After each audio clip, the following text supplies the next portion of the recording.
నమస్తే అండి. ముని సురేష్ పిల్లయ్య గారు సుప్రసిద్ధ కథా రచయిత. వారు ఒక కథ రాశారంటే ఆ కథ ఒక పత్రికలో ప్రచురితమైందంటే కొత్తగా కథలు నేర్చుకునే వాళ్ళకి అదొక గైడ్ లాగా ఉపయోగపడుతుంది అని చెప్పడంలో అతిశయోక్తి లేదు. అటువంటి కథా రచయిత పుస్తకాల గురించి ఈరోజు మీకు తెలియజేస్తాను. ఈరోజు నుంచి ప్రారంభమవుతున్న Hyderabad book fair Adarshini media stall number 98 మాది. మా స్టాల్లో ఆదర్శిని ప్రచురణకర్తలు ముని సురేష్ పిల్లయ్య గారితో పాటు మరో 7 మంది రచయితలం కలిసి బుక్ స్టాల్ను నిర్వహిస్తున్నాము. ఈరోజు సురేష్ పిల్లయ్య గారి పుస్తకాల గురించి మీకు తెలుపుతాను. వారు కథకులే కాదు, మంచి కవులు, వ్యాసకర్తలు, విమర్శకులు, సుప్రసిద్ధమైన అన్ని రకాల అంశాలలో వారు రచనలు చేశారు. ముందుగా వారివి 3 కథల సంపుటాలు ఉన్నాయి. అది పూర్ణము, నిరంతరము, ఇది ఒకటి.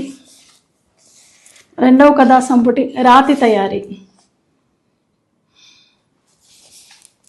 తర్వాత గారడివాడు. ఈ గారడివాడు ఇటీవల విడుదలైంది.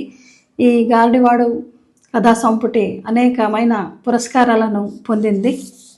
అదేవిధంగా వారు 2 నవలలను రాశారు. పుత్రిక శత్రు, సుపుత్రిక ప్రాప్తిరస్తు, ఇవి 2 నవలలు.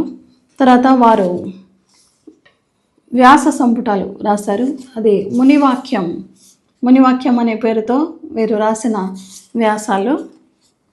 అదేవిధంగా వారు షష్టముడు అనే కవిత్వ సంపుటిని వెలువరించారు. దాదాపు వారివి 8 టైటిల్స్తో ఉండే ఈ పుస్తకాలన్నీ మీకు ఆదర్శిని మీడియా 98 స్టాల్లో లభ్యమవుతాయి. పుస్తకాలే కాదు, వారిని కలిసి వారి రచన అనుభవాలను, వారి పరిచయాన్ని కూడా మీరు అక్కడ చేసుకోవచ్చు. మీరు హైదరాబాద్ బుక్ ఫెయిర్కి తప్పకుండా రండి. పుస్తకం మస్తకాన్ని వెలిగిస్తుంది, జీవితాలని వెలుగుమయం చేస్తుంది. అందుకని పుస్తక ప్రియులే కాదు, వారితో పాటు వారి చుట్టుపక్కల ఉన్న వాళ్ళకు కూడా పుస్తకాలు చదవడంలోని ఆవశ్యకత గురించి తెలియజేయండి.